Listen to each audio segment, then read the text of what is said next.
இரண்டாவது சந்திர கிரகணம் தொடங்கியுள்ளது. இரவு 9:57 மணிக்கு தொடங்கிய சந்திர கிரகணம் நள்ளிரவு 1:27 மணி வரை நீடிக்க இருக்கிறது. சந்திர கிரகணம் தொடங்கியுள்ளது. 7 ஆண்டுகளுக்கு பிறகு இந்த அரிய நிகழ்வு தோன்றியுள்ளது. இந்த ஆண்டின் இரண்டாவது சந்திர கிரகணம் தொடங்கியுள்ளது. கூடுதல் விவரங்களை செய்தியாளர் பாண்டியராஜன் வழங்க கேட்கலாம். பாண்டியராஜன், வணக்கம். முழு சந்திர கிரகணம் சுமார் எத்தனை நிமிடங்கள் நீடிக்கிறது? விரிவா சொல்லுங்க. இன்று முழு சந்திர கிரகணம் ஏற்பட வாய்ப்புள்ளதாக சொல்லப்பட்டிருக்கிறது. சரியாக இரவு 8:58 மணியிலிருந்து புறநிழல் பகுதிக்குள் சந்திரன் என சொல்லப்பட்டிருக்கிறது. சந்திர கிரகணத்தை பொறுத்த வரைக்கும் சூரியனுக்கும் பூமிக்கும் இடையில் சந்திரன் வரும் பொழுது இந்த மாதிரியான ஒரு சந்திர கிரகண நிகழ்வு ஏற்படுகிறது. அதாவது சூரியனுடைய ஒளி பூமியில் படும் பொழுது அதனுடைய நிழல் சந்திரனின் மீது படக்கூடிய அந்த நிகழ்வை தான் சந்திர கிரகணம் என்று சொல்கிறோம். அந்த வகையில் இன்று இரவு 8:58 மணிக்கு சந்திரன் முதலில் பூமியின் மங்கலான புறநிழல் பகுதிக்குள் நுழைந்திருக்கிறது. வெறும் கண்கால் இந்த நிகழ்வை பார்ப்பது கடினம் என சொல்லியிருக்கிறார்கள். இரவு 9:57 மணிக்கு சந்திரன் இருந்த கருநிழல் பகுதிக்குள் நுழையும் என சொல்லப்பட்டிருக்கிறது. நமது கண்களால் சந்திரன் மேலும் மேலும் கிரகணம் அடைவதை எளிதாக காண முடியும் என விஞ்ஞானிகள் சொல்லியிருக்கிறார்கள். இரவு 11:01 மணி முதல் 12:33 மணி வரை சந்திரன் முழுமையாக மறையும் என சொல்லப்பட்டிருக்கிறது.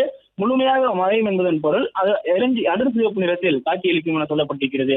அதுவும் சூரியனிலிருந்து வரக்கூடிய ஒளி பூமியில் பட்டு அங்கிருக்கக்கூடிய ஒளி சிதறல் நீங்கள் நடைபெற்று அதன் பிறகாக பூமியில் இருந்து வெளியேறக்கூடிய அந்த சிவப்பு நிற கதிர்கள் சந்திரனில் பட்டு அது அடர் சிவப்பு நிறமாக காட்சியளிக்கும் என சொல்லியிருக்கிறார்கள்.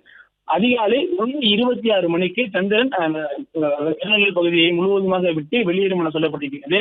அதிகாலை 2:27 மணிக்கு சந்திரன் புறநிழல் பகுதியை விட்டு முழுமையான அந்த சந்திர கிரகண நிகழ்வு முடியும் எனவும் சொல்லப்பட்டிருக்கிறது. இந்த அடர் சிவப்பு நிறத்தில் காட்சியளிப்பதற்கான காரணம் என்ன என்பதையும் விஞ்ஞானிகள் சொல்லியிருக்கிறார்கள்.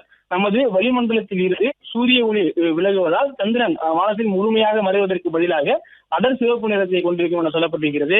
சூரிய ஒளி பூமியில் பட்டு ஒளி சிதறல் ஏற்படக்கூடிய அந்த நிகழ்வு அது சிவப்பு நிறம் மட்டும் சிதறல் இல்லாமல் நிலவை நோக்கி மற்றும் வளிமண்டலத்தை நோக்கி செல்லும் பொழுது இந்த அங்கு இருக்கக்கூடிய அந்த தூசுகள் மூலமாக அந்த சிவப்பு நிறத்தில் அதை காட்சியளிக்கிறது என சொல்லியிருக்கிறார்கள். கிரகண நிகழ்வுகளை வெறும் கண்களால் பார்க்கலாம் எனவும் விஞ்ஞானிகள் தெரிவித்திருக்கிறார்கள். கிரகணங்கள் என்பது நிழல்களுடைய நிகழ்வு எனவும் சொல்லியிருக்கிறார்கள். மனிதர்கள், விலங்குகள் அல்லது உணவுப் பொருட்களுக்கு எவ்வித தீங்கும் கிடையாது எனவும் சொல்லப்பட்டிருக்கிறது.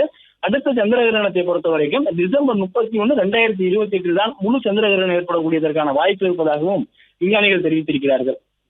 பிளே ஸ்டோர் மற்றும் ஆப் ஸ்டோரில் இருந்து பாலிமர் செயலியை QR கோடு மூலம் பதிவிறக்கம் செய்யுங்கள். செய்திகளை உடனுக்குடன் பெறுங்கள்.